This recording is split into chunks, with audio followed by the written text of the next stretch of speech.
चलो तो चालू करते हैं इस वीडियो के साथ में, जिसका टॉपिक है the top 20 PYQs of macro economics. ये वीडियो खत्म होते होते आपको ये आइडिया आ जाएगा कि 3 मार्कर 4 मार्कर में कौन से चैप्टर के कितने क्वेश्चन आते हैं, किस टाइप के क्वेश्चन आते हैं। तो जैसे कि मैंने आपको बोला था कि गेस पेपर आप खुद ही गेस कर पाओगे, फिर आप अपनी खुद की एक वीडियो बना पाओगे कि इकोनॉमिक्स पेपर लीक्ड करके, वो सब पॉसिबल है इन सब क्वेश्चंस के साथ में। याद रखना, आज जितने भी क्वेश्चंस हम करने वाले हैं ये सारे के सारे या तो 3 मार्कर या 4 मार्कर क्वेश्चंस हैं, तो उनको लेके हम लोग आगे बढ़ेंगे। अब जैसे आपको पता है in every paper we have 5 questions that belong to 3 and 4 marker, और हम कितने क्वेश्चंस प्रैक्टिस कर रहे हैं? 20। यानी कि ये क्वेश्चंस उठाए गए हैं from last year paper, sample papers, और इसको हमने हेडिंग दिया है द टॉप 20 क्वेश्चंस जो 3 and 4 मार्कर में आ सकते हैं। क्लियर? तो हम लोग चालू करते हैं हमारे फर्स्ट क्वेश्चन के साथ में, जो आपको दिख रहा है is from national income. Question में बोला गया calculate the value of sales. देखो ये अभी बहुत फेमस आज क्वेश्चन है। 3 मार्कर में या तो आपको वैल्यू एडेड मेथड का कोई एक ऐसा क्वेश्चन मिल जाएगा जिसमें कोई एक कंपोनेंट मिसिंग होगा, जैसे इसमें सेल्स मिसिंग है, या फिर आपको नॉमिनल एंड रियल जीडीपी का आपको कोई ना कोई क्वेश्चन मिल जाएगा। ठीक है, तो ऐसे क्वेश्चन 3 मार्कर या 4 मार्कर में पिछले कुछ सालों में काफी बार पूछे गए। तो देखो एक बार क्वेश्चन अगर हम लोग ध्यान से पढ़ते हैं, हम लोग को ऑपरेटिंग सरप्लस दिया, opening stock, closing stock, intermediate consumption दिया है। अब इंटरमीडिएट कंजम्पशन जनरली किसका पार्ट होता है? इंटरमीडिएट कंजम्पशन एंड सेल्स, ये दोनों आपको मिलते हैं वैल्यू एडेड मेथड में। तो इतना क्लियर है कि ये क्वेश्चन सॉल्व होगा using the value added method, और वैल्यू एडेड मेथड से हमको क्या मिलता है? GDP at MP. क्लियर? अब इस क्वेश्चन में हमको क्या दिया हुआ है? NVA at FC. क्लियर? इस क्वेश्चन में हमको दिया हुआ है एनवीए एट एफसी, और हमको चाहिए जीडीपी एट एमपी या फिर जीवीए एट एमपी हमें चाहिए, और हमें दिया हुआ क्या है? हमें दिया हुआ है एनवीए एट एफसी। तो पहले तो हम लोग फॉर्मूला बनाएंगे एनवीए एट एफसी। अब नेट से ग्रॉस पे जाने के लिए हम लोग क्या करते हैं? प्लस डेप्रीसिएशन करते हैं। Value added is the same thing. Factor cost से मार्केट प्राइस पे आने के लिए हम करते हैं एनआईटी को प्लस। तो सबसे पहले हम हमारा जीवीए निकाल लेते हैं कि जीवीए एट एमपी कितना आ रहा है, फटाफट देख लेते हैं। What is the NVA at FC? 2000। What is the depreciation given in the question? अब देखो डेप्रीसिएशन क्वेश्चन में कहां पे दिया हुआ है, फटाफट आइडेंटिफाई करो। Consumption of fix capital is nothing but depreciation, तो डेप्रीसिएशन ऐड हो जाएगा 700 प्लस एनआईटी। एनआईटी का फुल फॉर्म क्या होता है? Net indirect taxes. Net indirect taxes का formula, What is the formula for net indirect taxes? Indirect taxes minus subsidy। अब indirect taxes आपको क्वेश्चन में कहीं पे दिया हुआ है क्या? नहीं दिया है, लेकिन आपको सब्सिडीज दिया है 200। तो हम क्या लेंगे? हम लेंगे इनडायरेक्ट टैक्सेस 0 माइनस सब्सिडी 200। इसको सॉल्व करो। 2000 प्लस 700 दैट इज 2700 माइनस 200। भाई माइनस 200 क्योंकि प्लस फिर माइनस 200 आ रहा है। तो as soon as you solve it you will get that the GV at MP is nothing but 2500। ये आपका आया है जीवी एट एमपी, लेकिन हमें क्वेश्चन में निकालना है सेल्स। तो अब सेल्स निकालते हैं हम लोग। हम ये वैल्यू ध्यान रखना, जीवी एट एमपी इज 2500। अब चलो अब फॉर्मूला बनाते हैं। ठीक है, what is the formula? GVA at MP. जीवी एट एमपी का फॉर्मूला क्या होता है? Value of output minus intermediate consumption. This is the formula, value of output minus the intermediate consumption. एक बार मैं पेन का कलर चेंज कर लेता हूं तो आप लोगों को क्लियरली दिखेगा थोड़ा। हाँ, एक बार वापस लिख लेते हैं। चलो, what is the formula? GVA at MP का फॉर्मूला होता है value of output minus intermediate consumption. GVA at MP हमें क्वेश्चन में मिल गया, कितना आया? 2500। अब एक बार वापस इधर आओ। What is the formula for value of output? Sales plus change in stock, और माइनस हमें करना है इंटरमीडिएट कंजम्पशन। सेल्स हमें दिया हुआ नहीं है, हमें ढूंढना है, लेकिन क्या हमें चेंज इन स्टॉक दिया है? देखो ये रहा, closing stock minus opening stock, we will get 600 minus 100 that is 500, और इंटरमीडिएट कंजम्पशन हमको उसके जस्ट नीचे दिया दैट इज 3000। तो ये डाल देते हैं। चेंज इन स्टॉक कितना आ रहा था? सेल्स को एज इट इज रहने दो, चेंज इन स्टॉक आ रहा था 500 minus intermediate consumption that was 3000, और इधर तो हमारे पास में ऑलरेडी वैल्यू है 2500। सॉल्व कर दो। 2500 इज इक्वल टू सेल्स, कितना वैल्यू आ रहा है? माइनस 2500।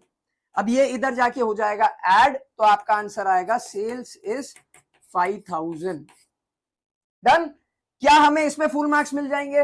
नहीं मिलेंगे। क्यों नहीं मिलेंगे? क्योंकि हमने यूनिट नहीं डाला है।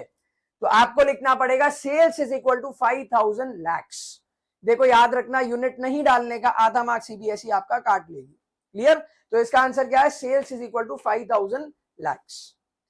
सेकेंड क्वेश्चन पे आते हैं, identify and explain any one function, कोई भी एक फंक्शन ऑफ योर चॉइस बोला गया है कि आपके मन का कोई भी एक फंक्शन आप यहां पे एक्सप्लेन कर दो, लेकिन वो होना चाहिए फ्रॉम द ऑब्वियसली इमेज। अब इमेज में आपको क्या दिख रहा है, देखो पहला देखो, ये क्या दिखा रहा है हमें, पैसे का सिंबल है, आरबीआई, आरबीआई पैसा प्रिंट कर दिया, the soul authority, bank of issue कहते हैं।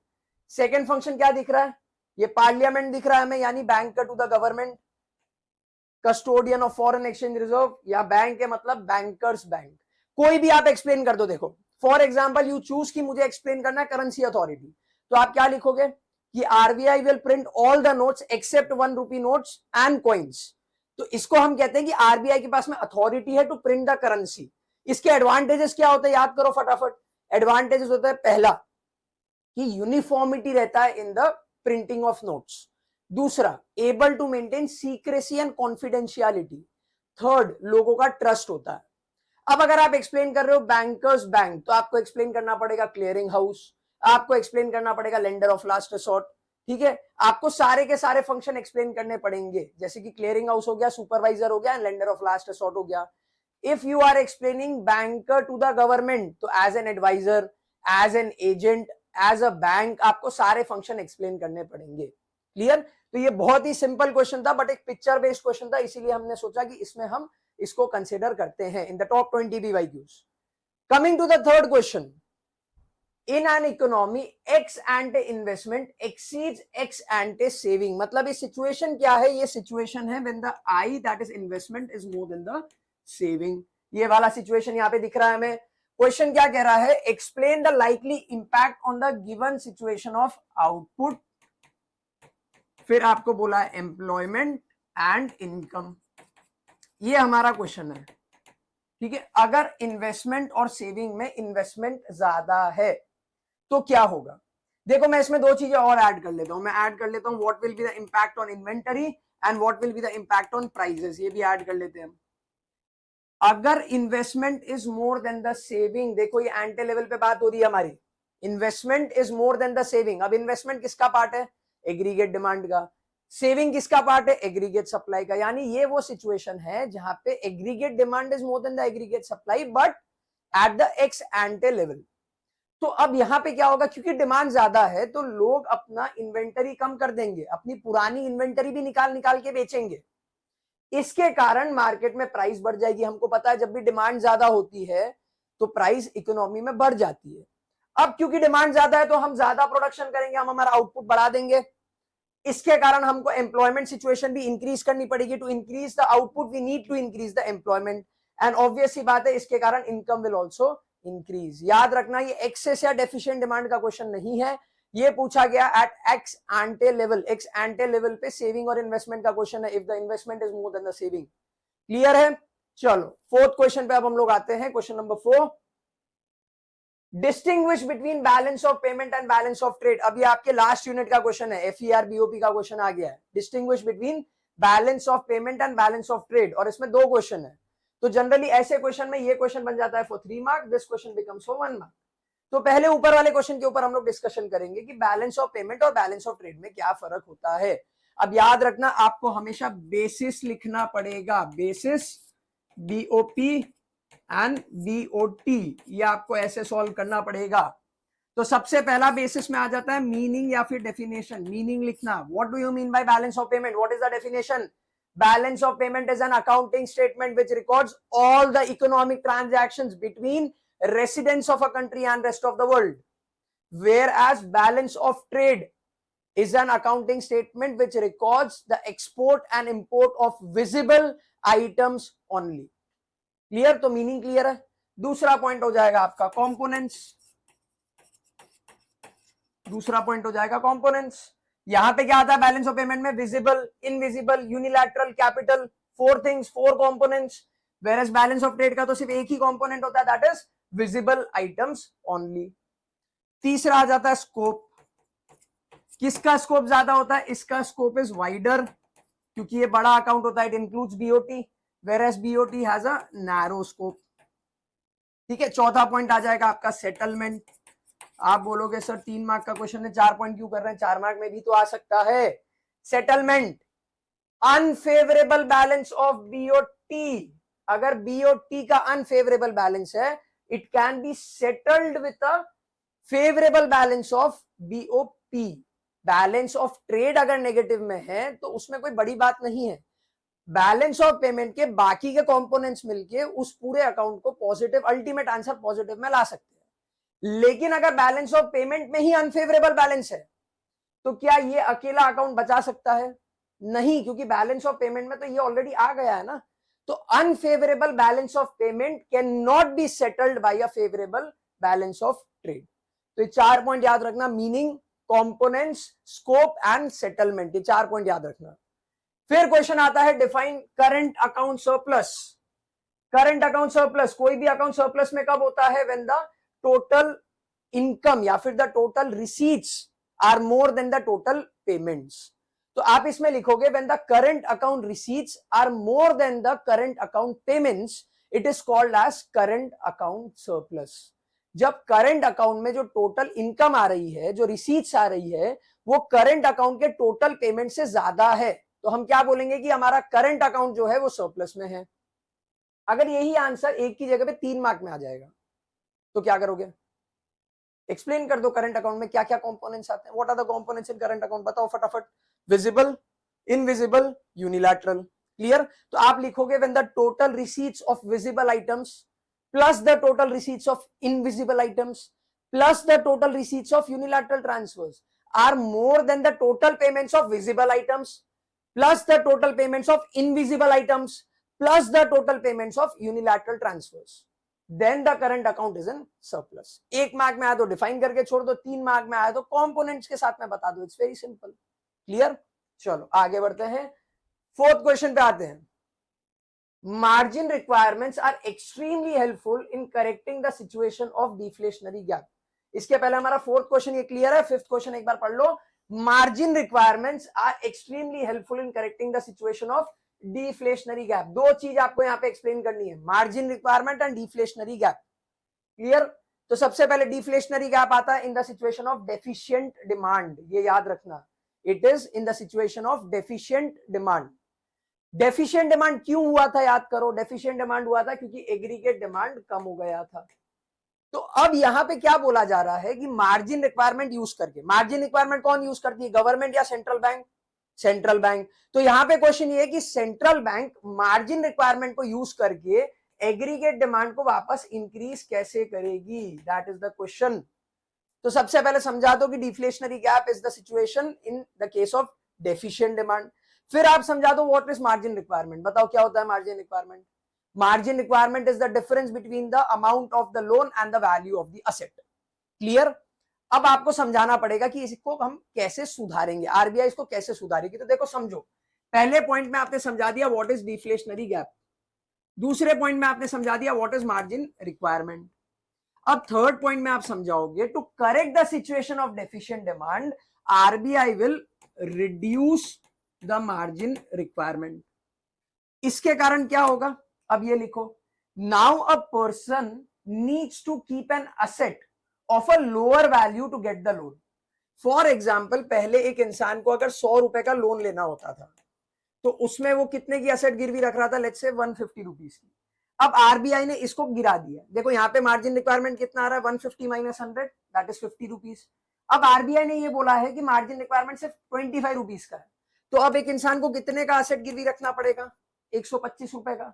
तो ये आप समझा दो, by reducing the margin requirement a person has to keep an asset of the lower value to get a loan as compared to the previous situation।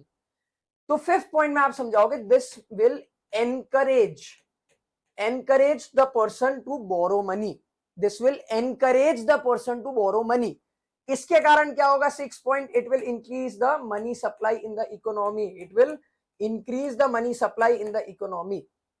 Money supply increase हो गया, उसके कारण क्या होगा? उसके कारण होगा कि aggregate demand will increase, thus solving the problem of deflationary gap. Clear? Point two point explanation जाना है। देखो पूरा पैराग्राफ बना के लिखो, उससे अच्छा पॉइंट टू पॉइंट, ये पॉइंट को इस पॉइंट से कनेक्ट कर दो, इस पॉइंट को इस पॉइंट से कनेक्ट कर दो, that is the best answer. Sorted है, आगे बढ़ते हैं। अगेन अब देखो द टॉप, पहले जो 5 क्वेश्चन थे हमारे वो फर्स्ट पेपर में से थे। अब एक बार अगर आप देखते हो ऑल द 5 क्वेश्चंस, तो हमारे पास में जितने भी क्वेश्चंस आए, पहला था फ्रॉम नेशनल इनकम, दूसरा क्वेश्चन था from money and banking, third question was from 789, fourth question was from again balance of payment FER, और फिर वापस आता है आपका 789। इसका मतलब है कि बजट का एक भी क्वेश्चन 3 एंड 4 मार्क में इस पेपर में तो आया ही नहीं। ये जो भी साल का पेपर है उस साल के पेपर में बजट का एक भी क्वेश्चन 3 एंड 4 मार्क में नहीं आया, लेकिन मनी एंड बैंकिंग का एक क्वेश्चन आया, बीओपी एफईआर का एक क्वेश्चन आया, ठीक है, नेशनल इनकम का एक क्वेश्चन आया, 789 में से 2 क्वेश्चन आ गए आपके पास में। तो अब देखते हैं सेकंड पेपर में क्या होगा। 6th to 10th क्वेश्चन जो हमारा है that is from paper number 2। अब यहां पे भी हम देखते हैं 6th क्वेश्चन, वापस ये क्वेश्चन कहां से आ गया, this question is again from national income. वापस अब क्वेश्चन को ध्यान से पढ़ो। For a hypothetical economy assuming there are only 2 firm, सिर्फ 2 ही फर्म है इकोनॉमी में, A and B, with equal GVA, मतलब दोनों फर्म का जो ग्रॉस वैल्यू एडेड है of firm A is equal to the gross value added of firm B, दोनों का ग्रॉस वैल्यू एडेड सेम है। On the basis of the following data estimate the domestic sales of firm A. देखो domestic sales की बात हुई है, total sales की बात नहीं हुई है, इट इज डोमेस्टिक सेल्स। तो समझते हैं, देखो सबसे पहले अगर आपको फर्म ए का सेल्स निकालना है तो आपके पास में फर्म ए का जीवीए होना चाहिए। जैसे हमने फर्स्ट क्वेश्चन किया, सेल्स निकालने से पहले हमने फर्म ए का जीवीए निकाला था, फिर उसको हमने फॉर्मूला में अप्लाई करके सेल्स निकाला। तो सिमिलरली हमको निकालना पड़ेगा जीवीए ऑफ फर्म ए, और क्वेश्चन में हमें क्या दिया है, फर्म ए का जीवीए और फर्म बी का जो जीवीए है वो सेम है। तो अगर हमें फर्म बी का जीवीए मिल जाता है तो हमें फर्म ए का भी gross value added that is GVA मिल जाएगा। तो फर्म बी का जीवीए निकालते हैं। देखो क्वेश्चन में से value of output of firm B, GVA का फॉर्मूला क्या होता है, जीवीए एट एमपी का फॉर्मूला होता है value of output minus intermediate consumption. अब फर्म बी का वैल्यू ऑफ आउटपुट डायरेक्टली आपको दे दिया दैट इज 1000। हमको क्या चाहिए, सिर्फ और सिर्फ इंटरमीडिएट कंजम्पशन, यानी कि रॉ मटेरियल का परचेज, इंटरमीडिएट गुड्स का परचेज। देखो ये आ गया परचेज बाय फर्म ए, तो ये तो फर्म ए के इंटरमीडिएट कंजम्पशन में जाएगा, ये हमें अभी कोई काम का नहीं है। एक्सपोर्ट बाय फर्म ए, ये भी फर्म ए के वैल्यू ऑफ आउटपुट में जाएगा, अभी हमारे लिए ये भी कुछ काम का नहीं है। Purchase by firm B, yes, firm B का परचेज कितना दिया हुआ है 250, तो ये भी हमने ले लिया, this is intermediate consumption of firm B. तो आंसर कितना आया 750। ये 750 क्या है, जीवीए ऑफ फर्म बी, और यही हो गया जीवीए ऑफ फर्म ए, क्योंकि यहाँ पे देखो अगर फर्म बी का जीवीए आया 750 तो फर्म ए का भी जीवीए एट एमपी आ गया 750। क्लियर। अब देखो इसी को हम लोग यूज करके फर्म ए की सेल्स निकाल लेते हैं। फॉर्मूला क्या कहता है, GVA at MP is equal to value of output minus intermediate consumption. GVA कितना आया 750। अब वैल्यू ऑफ आउटपुट में क्या क्या आता है, sales plus change in stock. Sales देखो ये दो तो हमने ऑलरेडी ले लिए हैं, अब बाकी चीजों पे ध्यान देते हैं। परचेज बाय फर्म ए, ये इंटरमीडिएट में आएगा, बाद में देखेंगे। एक्सपोर्ट बाय फर्म ए, देखो हमें क्वेश्चन में डोमेस्टिक सेल्स निकालने बोला है, तो डोमेस्टिक सेल्स में एक्सपोर्ट ऐड होता है, तो ये सेल्स में तो ऐड होगा हमारे। तो एक्सपोर्ट कितना दिया हुआ है हमें 200, तो ये हमारी टोटल सेल आ गई। प्लस हमें क्या चाहिए, हमें चाहिए चेंज इन स्टॉक, ये भी हमने ले लिया। चेंज इन स्टॉक देखो यहाँ पे दिया हुआ है, addition to stock by firm A 150, तो ये हमारा टोटल वैल्यू ऑफ आउटपुट आ गया, this is the total value of output, ये भी हमने ले लिया। अब सिर्फ एक ही चीज बची, परचेज बाय फर्म ए, यानी ये फर्म ए का इंटरमीडिएट कंजम्पशन है, तो -300। सॉल्व कर दो पूरा, 200 plus 150 that is 350, 350 minus 300 that is 50, तो डोमेस्टिक सेल्स प्लस 50, और यहाँ पे कितना चल रहा है हमारा 750। अब ये 50 इधर जाके हो जाएगा माइनस, तो क्या आएगा 750 minus 50 is equal to the domestic sales, तो डोमेस्टिक सेल्स कितना आ गया 700। करेक्ट है आंसर, नहीं करेक्ट है, वापस सेम पॉइंट, आपको यहाँ पे यूनिट लिखना है 700 करोड़। याद रखो यहाँ पे अगर आपने यूनिट नहीं लिखा तो इस क्वेश्चन में भी आधे मार्क चले जाते हैं, फर्स्ट क्वेश्चन में भी आधे मार्क जा रहे हैं हमारे, इस क्वेश्चन में भी आधे मार्क जा रहे हैं। You have to learn from your mistakes. अगर आपने यूनिट लिखा था वेरी गुड, नहीं लिखा तो अब याद रखना आगे से कोई भी क्वेश्चन आएगा उसमें यूनिट लिखना पड़ेगा। डन। चलो next question, the statutory requirement of the reserve ratio, कौन से क्वेश्चन का, कौन से चैप्टर का क्वेश्चन है ये, स्टैट्यूटरी रिक्वायरमेंट यानी कि बैंकिंग का क्वेश्चन हो गया। The statutory requirement of the reserve ratio acts as a limit to the amount of credit that the bank can create. Justify the statement with the valid explanation. कौन से topic का question है ये? कौन से topic का question है? Credit creation, banking वाला चैप्टर की कमर्शियल बैंक क्रेडिट कैसे क्रिएट करता है इन द इकोनॉमी। देखो अब आप लोग के दिमाग में आ रहा होगा कि हम फॉर्मूला लिख देंगे, हम न्यूमेरिकल एग्जांपल दे देंगे, ये कर देंगे, वो कर देंगे, सब सही है, but start your answer with the assumption कि क्रेडिट क्रिएशन वर्क करता है दो अजम्पशन पे। कौन से दो अजम्पशन थे? First, when we use the word bank we mean all the banks. Second assumption that all the transactions in the economy are carried out through banks. Clear? तो ये दो चीजें याद रखो। अब इसको ध्यान में रख के हम पढ़ते हैं कि what is the formula of credit creation? Initial deposit into 1/LRR। ये हमारे पूरे क्वेश्चन का बेस बन जाएगा। अब दो सिचुएशन ले लो, सिचुएशन 1 एंड सिचुएशन 2। सिचुएशन 1 में आप ले लो दैट LRR इज 20% और सिचुएशन 2 में ले लो कि LRR is 50%। Assuming that the initial deposit in both the cases is 10,000 rupees. तो क्या होता है देखो, यहां पे सॉल्व करो। 10,000 that is initial deposit into 1/LRR। इसको सॉल्व करोगे तो आंसर आएगा the total credit created by the commercial bank in this case is 50,000 rupees. Whereas if we shift to the second situation, तो अगेन फॉर्मूला डालो 10,000 into 1/0.5 क्योंकि 50% है। When you solve the entire equation, you get the answer as 20,000 rupees. तो आप क्या बोलोगे? When the LRR was 20%, the total credit created by the commercial bank was 50,000. Whereas in the situation 2, when the LRR was 50%, the total credit created by the commercial bank came down to just 20,000. तो इसका मतलब क्या है? कैसा relation हुआ credit creation और LRR में? There exists an inverse relation between legal reserve requirement या legal reserve ratio and the credit creation. The higher the LRR is, the lower will be the credit created by the commercial bank. Lower the LRR is, higher will be the credit created by the commercial bank. Sorted 3 mark का question था ये। आपने दो example दे दिए, आपने एक conclusion दे दिया। You gave a very good start using the assumptions, तो it is clear. 3 में से 3 पक्के हैं। अभी तक देखो इस पेपर में से एक क्वेश्चन आ गया नेशनल इनकम में से, एक आ गया है मनी एंड बैंकिंग में से। तो अब नेक्स्ट क्वेश्चन कहां से है? Miss Sarika is a retired government employee. Every month she earns rental income from a property she owns. She has also invested in fixed deposit which provide her with interest income. Occasionally she receives cash transfer from her family members abroad. Classify Miss Sarika's income as factor income or transfer income, giving valid reasons in order to support your answer. अब देखो यहाँ पे 3 income की बात हो रही है। एक इनकम फ्रॉम प्रॉपर्टी जिसको हम कहते हैं रेंटल इनकम या फिर रेंट, दूसरा इंटरेस्ट इनकम, एंड तीसरा you are just getting transfer, cash transfers from the family member. 3 mark का क्वेश्चन है। इन तीनों चीजों को क्लासिफाई करने का 1-1 मार्क। इसमें से कौन सा फैक्टर इनकम है, कौन सा ट्रांसफर इनकम है? अब रेंटल इनकम हमें पता है कौन सी इनकम होती है, फैक्टर इनकम। रीजन क्या होता है इसका? बिकॉज इट इज यूज्ड या फिर it is earned by giving factor services या फिर rendering factors of production. Factor of production कौन से होते हैं? Land, labour, capital, entrepreneur. फिर इंटरेस्ट, अगेन ये किसके बदले में मिलता है? कैपिटल के बदले में मिलता है, तो this is also a factor income. And finally cash transfer, कौन सा इनकम हुआ? Transfer income, because it is not a factor of production plus the money is not being used या फिर not being received for rendering factors of production और for production of goods and services. Hence this will be classified as transfer income.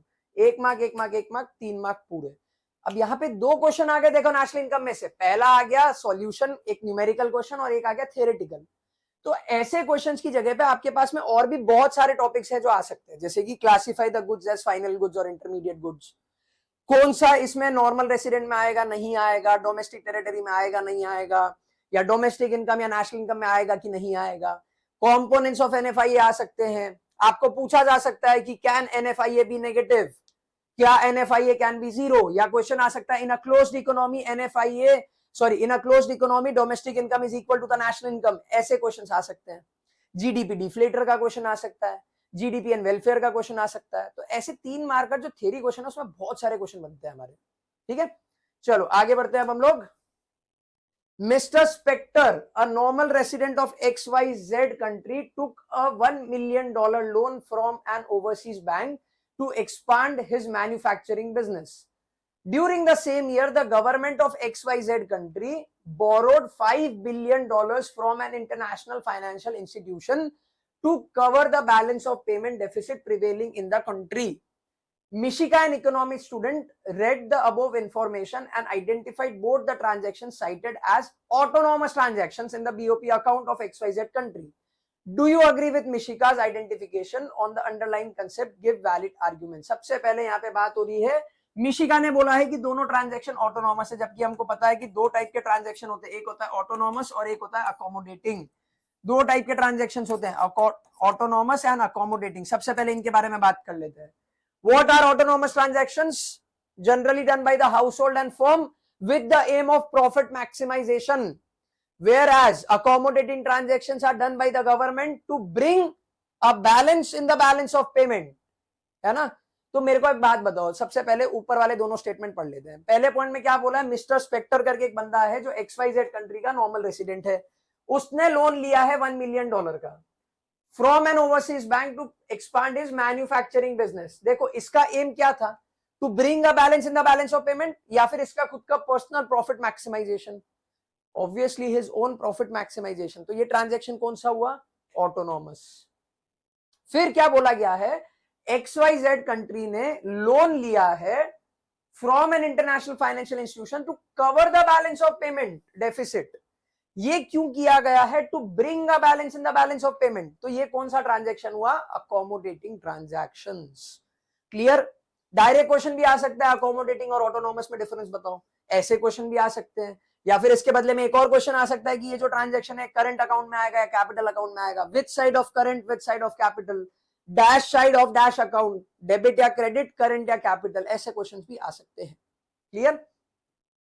10th question, central bank है यहाँ पे, a very good picture based question. I hope आप लोग को picture दिख रहा है। ये सेंट्रल बैंक है और ये इन्फ्लेशन करके एक बबल बनाया गया है या फिर हॉट एयर बलून बनाया गया है। सेंट्रल बैंक 3 वेपन्स यूज कर रही है इस प्रॉब्लम को सॉल्व करने के लिए। What are the 3 problems, bank, what are the 3 weapons, sorry, bank rate, OMO and repo rate. ठीक है, प्रॉब्लम क्या है, इन्फ्लेशन। तो क्वेश्चन क्या पूछा गया, explain any 2 indicated measures taken by the central bank to control the highlighted macro economic issue. तो सबसे पहले आपको समझाना पड़ेगा the problem of inflation. Inflation कब आता है, in the case of excess demand. When the prices of the general goods and services increase, it is called as inflation. This is an example of excess demand. तो RBI यानी कि हमारी central bank bank rate, OMO, repo rate को कैसे use करेगी to solve the problem of inflation. Explain any 2 बोला गया। अब आपकी मर्जी का कोई भी दो आप सॉल्व कर सकते हो, मैं आपको तीनों एक्सप्लेन कर देता हूं। सबसे पहले बैंक रेट का आप डेफिनेशन लिखोगे, if you are choosing bank rate, तो बैंक रेट का डेफिनेशन क्या होता है, bank rate is the rate at which central bank lends money to the commercial bank for the long term needs. अब inflation के time पे RBI will increase the bank rate. देखो RBI ये चाहती है कि आपके पास में यानी कि लोकल पब्लिक के पास में और पैसा नहीं आए। क्यों, क्योंकि इन्फ्लेशन कब आता है, व्हेन पीपल स्टार्ट डिमांडिंग मोर, यानी एग्रीगेट डिमांड ऑलरेडी ज्यादा है। तो अब आरबीआई क्या चाहती है कि एग्रीगेट डिमांड कम हो, आपका कंजम्पशन कम होना चाहिए। और आपका कंजम्पशन कम कब होगा, जब आपके पास में पैसे कम होंगे। तो आरबीआई क्या चाहती है कि आपके पास में पैसे नहीं आए, तो आरबीआई क्या करेगी, बैंक रेट को बढ़ा देगी। सबसे पहले बैंक रेट एक्सप्लेन कर दिया, the rate at which central bank lends money to the commercial bank for the long term needs, that is bank rate. So अब इसको एक्सप्लेन कैसे करोगे, during the situation of excess demand और inflationary gap और inflation, RBI will increase the bank rate. This will, अब इसके कारण क्या होगा, this will force the commercial bank to increase their lending rates to the general public. This will discourage the general public to borrow more. This will reduce the money supply in the economy, which will solve the problem of inflation. Same चीज आपको repo rate में लिखना है, बस difference क्या हो जाता है डेफिनेशन में, repo rate is the rate at which central bank lends money to the commercial bank for the short term needs. अब OMO पे आते हैं। What is OMO? It is the process of openly buying and selling of the government securities by the central bank.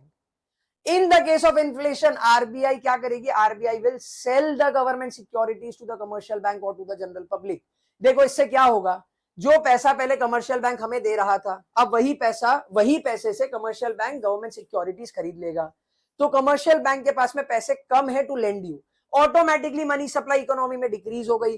Automatically अगर आपके पास में पैसे नहीं है तो आपने अपनी एग्रीगेट डिमांड कम कर दी, आपने अपना कंजम्पशन कम कर दिया, जिसके कारण एग्रीगेट डिमांड कम हो गई, solving the problem of inflation. Clear? Start करना आंसर इन्फ्लेशन यूज करके, व्हाट इज इन्फ्लेशन। आपने दोनों में से जो भी पिक किया है उसको एक्सप्लेन करो, उसका एक्सप्लेनेशन दे दो। Clear? 11th question, distinguish between autonomous and accommodating. देखो अब यहाँ पे हमारा थर्ड पेपर चालू हो गया। सेकेंड पेपर में हमारे पास में क्वेश्चन था कि दोनों में से कौन से ट्रांजैक्शन ऑटोनॉमस है और अकोमोडेटिंग है। अब हमारे पास में क्वेश्चन है डायरेक्ट कि ऑटोनॉमस और अकोमोडेटिंग में डिफरेंशिएट कर दो, तो डिफरेंशिएट कर देते हैं। सबसे पहला पॉइंट क्या होता है, मीनिंग याद रखना, वापस डिस्टिंग्विश करने आया है तो आपको बेसिस लिखना पड़ेगा। सबसे पहला बेसिस है मीनिंग या फिर definition. What are autonomous items या फिर autonomous transactions? The transactions done with the aim of profit maximization. What are accommodating transactions? The transactions done या फिर the transactions carried out to bring a balance in the balance of payment. दूसरा, the parties involved, कौन करेगा? Autonomous transaction generally करते हैं household and firm, जबकि accommodating transaction करता है गवर्नमेंट। थर्ड, which account, कौन से अकाउंट में होता है? Which account, balance of payment के दो अकाउंट होते हैं, there are two accounts, capital and current. हम तो किसी में भी कर सकते हैं ना transaction, current as well as capital, तो autonomous transactions are done in both current account as well as capital account, whereas accommodating transactions are only done in the capital account. Fourth, other names. What are the other names? Autonomous is also called as above the line item, whereas accommodating is called as below the line item. याद रखना। 4 point clear है? तो एक बार question में यही था कि और भी कुछ था?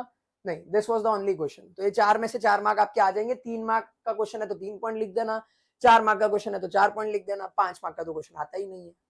ठीक है?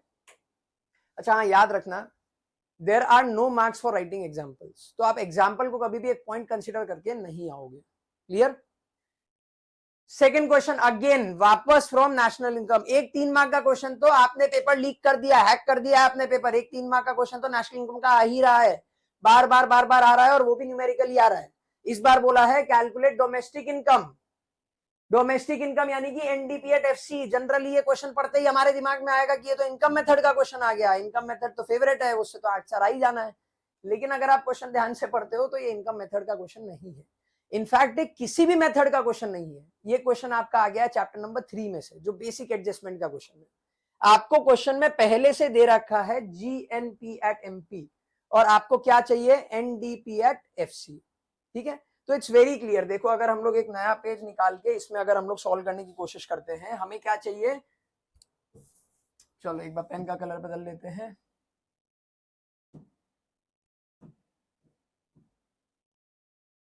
चलो, हमें चाहिए एनडीपी एट एफसी और हमें क्वेश्चन में पहले से क्या दिया हुआ है? हमें क्वेश्चन में दिया हुआ है जीएनपी एट एमपी। तो जीएनपी एट एमपी हमें दिया हुआ है, तो अब इसको यूज करके हमको निकालना है एनडीपी एट एफसी। तो सबसे पहले हम क्या करेंगे? सबसे पहले हम फॉर्मूला बनाएंगे। ग्रॉस से नेट पे जाने के लिए हम क्या करते हैं? Minus depreciation. नेशनल प्रोडक्ट से डोमेस्टिक प्रोडक्ट पे आने के लिए क्या करते हैं? Minus NFIA. एनएफआईए का फुल फॉर्म बताओ फटाफट। Net factor income from abroad. काफी बच्चे फुल फॉर्म में लिखाते हैं नेशनल, नेशनल नहीं, it is net factor income from abroad. और मार्केट प्राइस से फैक्टर कॉस्ट पे जाने के लिए माइनस एनआईटी। क्लियर? फटाफट देखते हैं वैल्यूज क्या है। जीएनपी एट एमपी कितना दिया हुआ है? 2500, तो डाल दो this is 2500 minus depreciation. Question में कहां दिया हुआ? ये रहा, consumption of fix capital. Direct line wise ही दे दिया शायद। डेप्रीसिएशन कितना दिया हुआ है? 200 माइनस एनएफआईए कितना दिया हुआ है? Net factor income from abroad. ये भी डायरेक्टली दे दिया है, ऐसा भी नहीं कि फीफा और फीटा दे दे और हमको बोले माइनस करके निकालो, डायरेक्टली दे दिया। कितना दिया है? 50, तो ये भी लिख दो 5050। एंड फाइनली अब हमको चाहिए एनआईटी। एनआईटी डायरेक्टली दिया है? नहीं दिया, लेकिन आपको जीएसटी और सब्सिडीज दिया है। अब जीएसटी और सब्सिडीज का मतलब क्या होता है? जीएसटी मतलब इनडायरेक्ट टैक्स, और फॉर्मूला क्या होता है? Indirect taxes minus subsidy.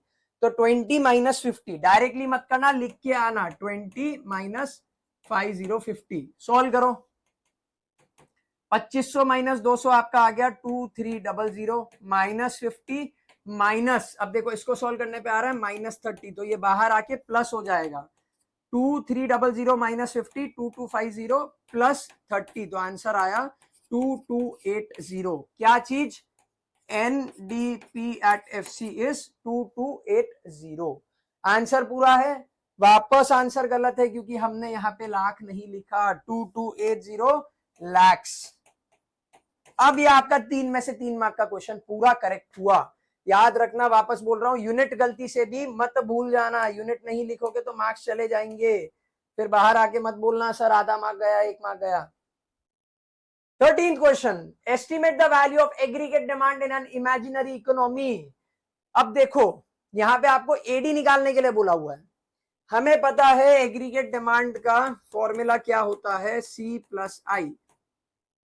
दो तरीके से आप इसको कर सकते हो। पहला तरीका ये है, क्वेश्चन में आपको आई पहले से दे रखा है, आई कितना दिया हुआ है 100, डायरेक्टली इन्वेस्टमेंट दे दिया आई। अब आप बोलोगे सर ये तो ऑटोनॉमस है, तो हमें तो खाली ऑटोनॉमस ही लेना होता है, हमें इंड्यूस्ड अगर दिया भी होता तो वो हम नहीं लेते। ठीक है, अब आपको कंजम्पशन निकालना है। कंजम्पशन के लिए आपको ये 3 चीजें दे रखी है। ऑटोनॉमस कंजम्पशन दिया हुआ है 50, लेवल ऑफ इनकम यानी वाई दिया हुआ है 4000 और एमपीएस दिया हुआ है 0.2। अगर एमपीएस 0.2 है तो एमपीसी हो जाएगा 0.8। याद रखना MPC plus MPS is always 1। Solve करते हैं तो कंजम्पशन का इक्वेशन, कंजम्पशन फंक्शन क्या बनता है, C is equal to C bar plus B bracket Y. C bar कितना दिया हुआ है हमें क्वेश्चन में 5050, एमपीएस 0.8 और लेवल ऑफ इनकम 4000। ये रहे सारे वैल्यूज आपके, this and this.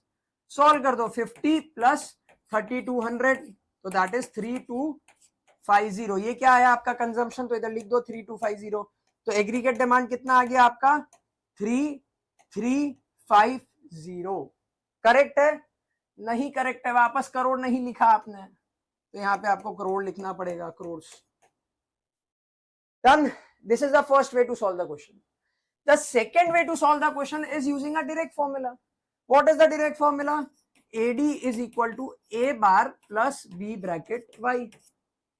Now what is A bar? अगर आपको ये फॉर्मूला नहीं आता है तो टेंशन लेने की जरूरत नहीं है, इस फॉर्मूला से भी करेक्ट आंसर आएगा और हर बार आएगा, वो आप टेंशन मत लो। अगर आपको ये नहीं आता है तो आगे कर दो वीडियो को, कोई जरूरत नहीं है लर्न करने की, आता है इन मूवमेंट चलेगा, बट जिनको आता है उनके लिए हम लोग कर लेते हैं। What is A bar? A bar is nothing but C bar plus I bar. तो C bar plus I bar question में कितना दिया हुआ है, this is C bar, this is I bar, तो डायरेक्टली दिया हुआ है 150। बी मतलब एमपीसी दैट इज 0.8 और वाई कितना दिया हुआ है 4000। तो सॉल्व कर दो, 150 प्लस 3200 तो आंसर कितना आया वापस 3350। What is this? Aggregate demand is 3350। Lakhs लिखना भूल गए या फिर सॉरी करोड़ लिखना भूल गए, तो करोड़, दोनों से ही आंसर आपका सेम ही आएगा। तो if you don't know that formula it's okay, if you don't know this formula it's okay, कोई दिक्कत नहीं है। दूसरे क्वेश्चन पे आते हैं अब, question number 14। An economy is operating at under employment level of income, what situation this indicate, discuss any one fiscal measure to tackle this situation. अब देखो इसका मतलब क्या होता है, an economy is operating at under employment level of income, यानी जितनी aggregate demand होनी चाहिए थी उतनी एग्रीगेट डिमांड नहीं है। ठीक है, यही होता है अंडर एम्प्लॉयमेंट सिचुएशन, कि जितनी एग्रीगेट डिमांड होनी चाहिए थी एट फुल एम्प्लॉयमेंट इक्विलिब्रियम, उससे कम एग्रीगेट डिमांड है हमारी। तो इसको सॉल्व करने के लिए हमें एग्रीगेट डिमांड को बढ़ाना पड़ेगा। तो what are the ways? Bank rate बढ़ा दो, रेपो रेट बढ़ा दो, यही क्वेश्चन, यही आंसर आ रहा है ना दिमाग में, गलत है। यहां पे सिचुएशन आपको देना है, आपको जो मेजर देना है वो देना है फिस्कल मेजर, और फिस्कल मेजर सिर्फ और सिर्फ दो ही होते हैं, गवर्नमेंट स्पेंडिंग और दूसरा होता है टैक्सेशन। एग्रीगेट डिमांड को बढ़ाना है यानी गवर्नमेंट अपना खुद का स्पेंडिंग बढ़ा देगी या तो टैक्स को कम कर देगी। अगर आपको सिर्फ एक ही एक्सप्लेन करना है ना, तो आई वुड ऑलवेज से कि गो फॉर टैक्स। टैक्स में आपके पास में अच्छे वर्ड्स हैं लिखने के लिए। जैसे इस सिचुएशन में अगर मुझे आंसर लिखना होता, मैं लिखता कि government if wants to increase the excess demand, sorry aggregate demand, government will reduce the tax in the economy. Reduction in tax means people will have more disposable income in their hands. Disposable मतलब जो वो खर्च कर सकते हैं. This means that the purchasing power of the individual will increase. Hence, he will consume more. More consumption means more aggregate demand, solving the problem. Simple. ये आपके fiscal major, ध्यान रखना फिस्कल मेजर पूछे हैं या मॉनिटरी मेजर पूछे हैं. Fiscal major मतलब गवर्नमेंट स्पेंडिंग और टैक्सेशन. मॉनिटरी मेजर का मतलब हो गया आपका bank rate, repo rate, reverse repo rate, etcetera. Done. Question number 15. In the 1900s, on advice of Reserve Bank of India, the government of India took a decision hypothecation of gold reserves to different nations. In the light of the above statement, discuss briefly the role of central bank as banker, agent and advisor. ऊपर वाला statement पढ़ने की जरूरत ही नहीं, नीचे direct question दिया है कि explain the role of central bank as banker, agent and advisor. As a banker, central bank क्या करता है? जस्ट लाइक हमारी बैंक हमारा डिपॉजिट एक्सेप्ट करता है, हमको लोन देता है, वैसे ही एक सेंट्रल बैंक गवर्नमेंट के एक्सेप्ट करता है डिपॉजिट, उसको लोन देता है. एज एन एजेंट वो क्या करता है? पब्लिक डेट क्लियर करता है या तो पब्लिक डेट कलेक्ट कर लेता है. एज एन एडवाइजर वो गवर्नमेंट को एडवाइस करता है कि पैसा रोकना चाहिए या नहीं रोकना चाहिए, गोल्ड रिजर्व बेचने चाहिए कि नहीं बेचने चाहिए, एक्सेट्रा. तो आपको ये पूरा function banker to the government explain करने को आ गया है. याद रखना देयर आर 3 A's, sorry there are ABA, banker, advisor and agent. ABA, agent, banker and advisor. On the basis of the following hypothetical data, calculate the percentage of the change in real gross domestic product in the year 2020-23 using 2020-21 as the base year. 2021 को आपको base year लेना है, ठीक है, और 2021 को base year में लिख के आपको रियल जीडीपी को कैलकुलेट करना है इन द ईयर 2022-23. अब यहां पे देखो, नॉमिनल जीडीपी का मतलब क्या होता है? नॉमिनल जीडीपी का मतलब होता है the GDP at current rate, ठीक है, और रियल जीडीपी का मतलब क्या होता है? Real GDP means at a constant rate, ठीक है. अब आपको क्वेश्चन में बोला गया है on the basis of the following hypothetical data calculate the percentage change in the real gross domestic product in the year 2023 using 2021 as the base year. तो अगर हम 2021 की बात करते हैं तो हमारा बेस ईयर के हिसाब से जीडीपी आ रहा था 3000, लेकिन अगर हम 2022-23 की बात करते हैं तो हमारा रियल, क्योंकि देखो दिस इज एडजस्टेड, तो कितना आ रहा है? 6000. कितना था पहले? 3000. कितना हो गया अब? 6000. तो what is the percentage change? 100%. Clear? It becomes 100% क्योंकि ये आ गया है adjusted to the base year price, यानी कि ये आपको दिया है रियल जीडीपी. तो ये आपका बेस ईयर के हिसाब से अगर आपने एडजस्ट कर दिया है, क्योंकि आपको क्या लेना है? आपको 2021 को बेस ईयर लेके चलना है. क्लियर? चलो. As per the Economic Survey of India 2022-23, due to the outbreak of geographical conflict, the result was higher international prices of fertilizer and fuel. Thus, there was a higher fuel and fertilizer subsidy requirement for supporting the people. On the basis of the given text, identify the indicated objective of the government budget. Very good. Government budget का objective का बात हो रहा है यहाँ पे. अब देखो there are many objectives to the government budget. Management of public enterprises, वो यहाँ पे बात नहीं हो रही है. इकोनॉमिक ग्रोथ, वो यहाँ पे बात नहीं हो रही है. इकोनॉमिक स्टेबिलिटी, वो भी यहाँ पे बात नहीं हो रही, क्योंकि वो होता है in the case of excess and deficient demand, inflation, deflation. यहाँ पे बचते हमारे पास में 2 option, reallocation of resources and reducing income inequality. देखो यहाँ पे वापस पढ़ो. As per the economic survey, due to outbreak of geopolitical conflict, the result was higher international prices of fertilizer and fuel.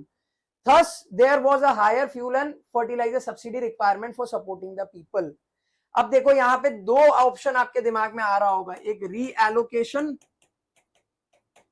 और एक रिड्यूसिंग इनकम इनइक्वालिटी. पहले दोनों का लॉजिक समझ लो, फिर खुद ही आंसर दे देना. रीएलोकेशन ऑफ रिसोर्सेज होता है इन द केस, जब, याद रखना 2 केस में रीएलोकेशन ऑफ रिसोर्सेज होता है. अगर आपको क्वेश्चन में कहीं पे भी पब्लिक गुड्स की बात करी है कि गवर्नमेंट ने कोई पब्लिक गुड्स क्रिएट कर दिए, या फिर इसको छोड़ दो, जो मेन पॉइंट है वो समझो आप. रीएलोकेशन आप तब आइडेंटिफाई कर सकते हो जब गवर्नमेंट कंजम्पशन पैटर्न में कोई चेंज या फिर कोई शिफ्ट लाना चाहती है।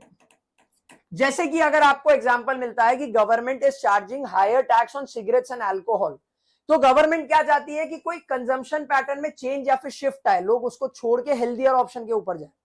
फॉर एग्जांपल गवर्नमेंट बोलती है कि हमने कोको कोला जैसे आर्टिफिशियल ड्रिंक्स के ऊपर टैक्स लगा दिया है, तो यानी कि गवर्नमेंट क्या चाहती है कि लोग हेल्दियर ड्रिंक्स पिए। तो इस केस में बनता है रीएलोकेशन ऑफ रिसोर्सेज। क्या यहां पे कोई भी शिफ्ट की बात हो रही है? नहीं, यहां पे क्या बात हो रही है कि हमको पुअर पीपल को सपोर्ट करना है।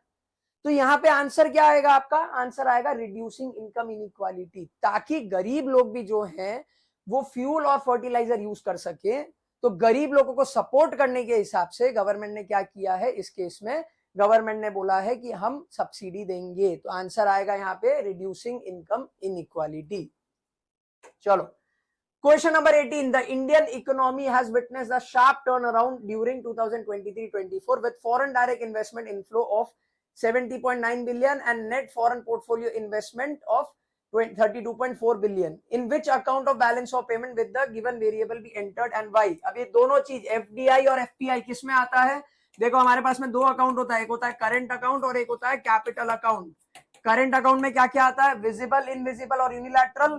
कैपिटल अकाउंट में क्या क्या आता है? Investment, borrowing, lending and foreign exchange reserve. अब FPI FDI दोनों इन्वेस्टमेंट के पार्ट है, तो ये दोनों किस में जाएंगे? In the capital account. क्या इसके दो पार्ट होते हैं, एक FDI और एक FPI। तो ये दोनों किसके एग्जाम्पल हैं? ये दोनों एग्जाम्पल हो गए आपके इन्वेस्टमेंट के, और इन्वेस्टमेंट जाता है कैपिटल अकाउंट में। तो क्वेश्चन पूछा गया है वाई, तो यहां पे आपको आंसर देना पड़ेगा, बिकॉज कैपिटल अकाउंट में हर वो ट्रांजैक्शन जाता है जो कंट्री के असेट या लायबिलिटीज को इन्फ्लुएंस करता है, और इन्वेस्टमेंट जो है वो कंट्री के असेट एंड लायबिलिटी को इन्फ्लुएंस करता है। इसीलिए ये दोनों ट्रांजैक्शन जाएंगे in the capital account under the head of investment. 19th question, suppose for two imaginary economies A and B, the value of MPC is 0.8 and 0.6। चलो A के सारे डेटा यहाँ पे लिख लेते हैं, B का सारा डेटा लिख लेते हैं। MPC कितना दिया हुआ है? 0.8 एंड 0.6, यानी कि MPS कितना हो गया? 0.2 and 0.4। For both the economies autonomous consumption is 400। Autonomous consumption दोनों ही केस में कितना आ गया है? 400। And investment is 2000। इन्वेस्टमेंट कितना आ गया? 2000 दोनों ही केस में। Calculate break even level of economy A. तो सबसे पहले ब्रेक इवन लेवल निकालने के लिए हम यूज करते हैं saving function. S is equal to -C bar plus 1 - B bracket Y। Break even निकालना है तो ब्रेक इवन पे सेविंग होता है 0। बाकी की चीजें हमें क्वेश्चन में दे रहा, किसी भी इकोनॉमी ए देखो, अभी ऑटोनॉमस कंजम्पशन कितना दिया हुआ है? 400 प्लस 1 - B, यानी कि MPC की बात होती है, या तो फिर MPS, मतलब 1 - MPS। तो 1 - MPS इज 1 - 0.2, और Y तो हमें निकालना है। सॉल्व कर दो, ये 400 इधर आ जाएगा, सॉरी इधर -400 आएगा, ये इधर आ जाएगा, तो 400 इज इक्वल टू 0.8 Y। तो Y is equal to 400 upon 0.8, यानी कि ये सॉल्व होके आपका आंसर आ जाएगा, this will be 500। The answer will be 500। Clear है? क्योंकि यहाँ पे MPC आ जाएगा आपका, फिर sorry I am so sorry, ये गलत हो गया। S is equal to 1 - C bar plus 1 - B bracket Y। तो यहाँ पे हमें क्या लेना है? यहाँ पे हमें MPC लेना था, आई एम सो सॉरी। तो S को 0 ले लेंगे। अब C बार हमें कितना दिया हुआ है क्वेश्चन में? -400 plus 1 - MPC that is 0.8 Y। तो यहाँ पे इसको हम इधर ले आएंगे, तो 400 is equal to 0.2 bracket Y। तो Y is equal to 400 upon 0.2। तो आंसर आ जाएगा income is equal to 2000।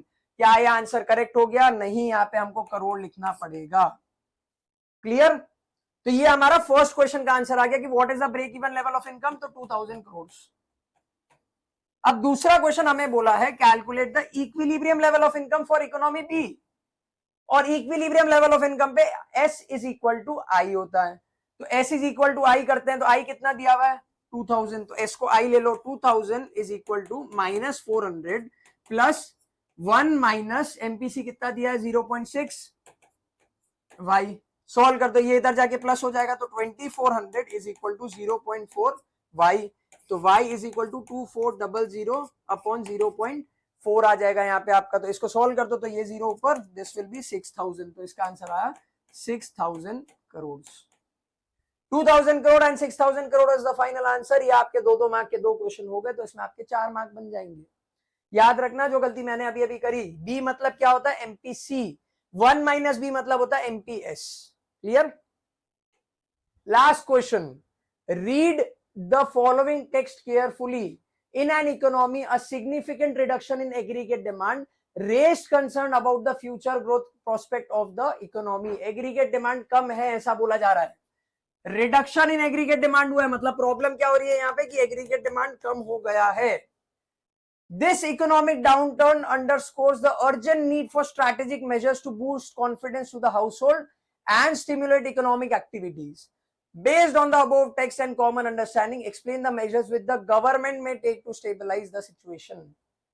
Problem पता है, सॉल्यूशन है कि एग्रीगेट डिमांड बढ़ाना है, तो क्या कर सकता है, कौन क्या कर सकता है? बात हो रही है गवर्नमेंट की कि गवर्नमेंट क्या करेगा, तो गवर्नमेंट तो 2 ही चीज कर सकता है। What are the 2 things possible?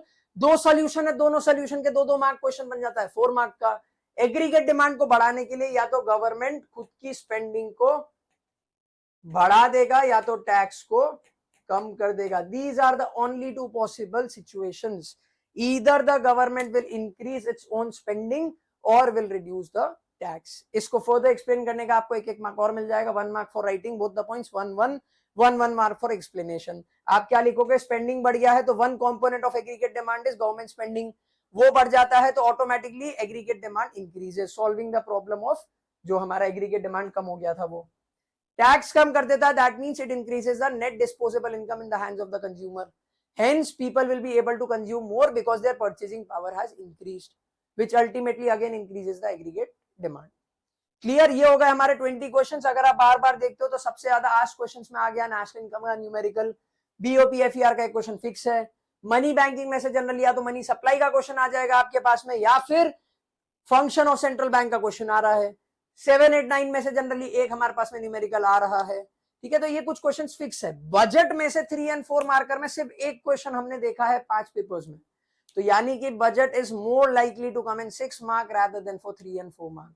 ठीक है, ये हमारे हो गए the top 20 questions of macro. अब हम कल मिलेंगे with top 20 questions of ID. तब तक के लिए ऑल द बेस्ट।